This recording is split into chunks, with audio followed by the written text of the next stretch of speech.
j'ai eu 2 médailles de bronze aux Jeux Olympiques, donc une en 94. Ma chance, ça a été qu'après Albertville, en 92, effectivement, j'ai pas été sélectionné.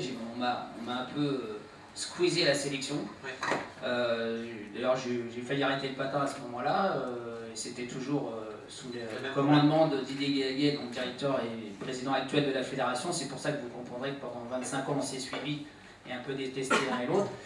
Et puis ma grande chance a été que les Jeux Olympiques de Lillehammer venaient 2 ans après ceux d'Albertville, puisqu'on inversait à ce moment-là les Jeux d'hiver avec les Jeux d'été, pour pas qu'il y ait 4 ans d'écart et qu'on se retrouve avec 2 Olympiades tous les 4 ans. Juste une question, c'est quoi le mental pour le petit jeune que tu étais quand tu as grandi à Courbevoie puis à Colombes, et d'arriver comme ça sur la patinoire aux Jeux Olympiques, et tu arrives médaille de bronze aux Jeux Olympiques, c'est incroyable. C'est quoi le mental pour arriver à le Alors déjà la médaille de bronze à Lillehammer, elle était pas non plus spécialement attendue, ils espéraient, mais il y avait aussi le retour des professionnels à la compétition cette année-là, donc on s'était dit les pros vont gagner, il va y avoir une place, c'est-à-dire une médaille de bronze à prendre pour 3 ou 4 amateurs qui étaient dans le circuit. Donc à l'époque il y avait moi, il y avait Ormanov, il y avait Stoïko, on était 4 ou 5 comme ça, à pouvoir se dire tiens il y a quand même une place à prendre sur la place du podium, donc il fallait y aller. Et puis du coup les pros se sont plantés. Et là, au résultat du programme court, on était 5 jeunes à se trouver en pole position pour prendre le titre olympique. Tu as quel âge là? Là, j'ai 20 ans.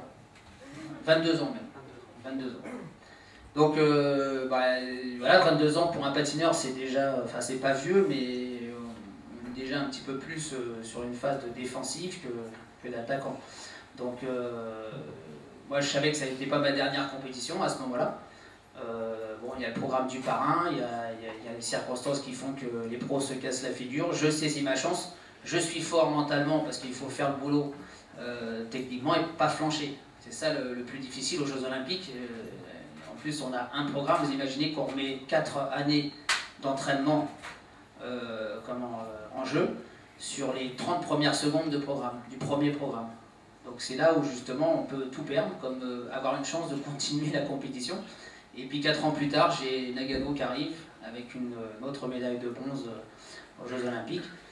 Là, je voulais dire celle-là, elle était plus difficile à faire parce que j'ai été blessé entre les deux. Plus personne ne croyait vraiment à ce que je puisse y aller. Un petit peu comme Brian Joubert aujourd'hui. Plus personne ne croit en Brian Joubert, mais quelque part, il peut peut-être encore faire quelque chose parce que justement, il a peut-être moins de pression. Pour moi, j'étais porte-drapeau quand même à la cérémonie d'ouverture, donc ça fout quand même un petit peu la pression. Les gens pensent quand même qu'on a une chance de faire une médaille. Je ne suis pas tout à fait prêt à 100%. Moi, j'ai un programme qui s'appelle D'Artagnan, j'ai pu aller faire découvrir aux Japonais. Il y a plein de circonstances qui font que je suis quand même là. Et puis je me retrouve en 5e position la veille du programme libre, avant de faire ce fameux D'Artagnan. Et puis là, je tiens le coup sur le programme libre. Et puis cette deuxième médaille qui tombe à 1/10e près pour faire la médaille d'argent. Après, moi, j'ai pas de regret sur la couleur de la médaille, parce que déjà, faire une médaille au jeu, peu importe la couleur, je pense qu'on peut s'estimer.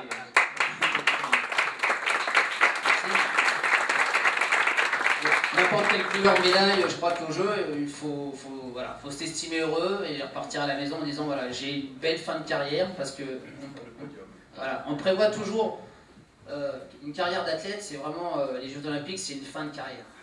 Donc si on a la chance de pouvoir faire une médaille sur les Jeux, on peut vraiment partir. Moi j'ai vraiment arrêté ma carrière en me disant c'est ma dernière compète. D'ailleurs, là où on a le plus la frousse avant de monter sur la glace pour faire ce dernier programme et pas se casser la figure au premier saut, c'est après les 6 minutes d'échauffement, on a un long couloir comme ça là, qu'on traverse.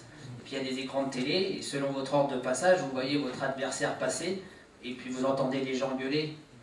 Quand il y a 20 000 personnes dans une arène qui sont là, tu dis oh là là, le mec il a fait le quadruple, il a fait le triple axel, j'ai aucune chance de gagner. Puis après tu entends oh, là il est tombé une fois. Ouais. Donc là, en 5 minutes, voire 10, 15 ou 20 minutes selon l'attente que vous avez dans ce couloir, il y a plein de circonstances qui se passent et là c'est là où ça cogite dans le cerveau. Et moi c'est là où j'ai senti, j'ai regardé mon entraîneur et je lui ai dit voilà, je sens que c'est la dernière compète que je peux faire parce que le ventre, les nerfs, toute la tension qui se passe à ce moment-là, on n'est plus capable d'y résister. Et là j'ai dit, ce sera la dernière, et j'ai arrêté là-dessus. De toute façon, peu importe le résultat, j'aurais arrêté, je pense, après Nagano, en tout cas en compétition amateur.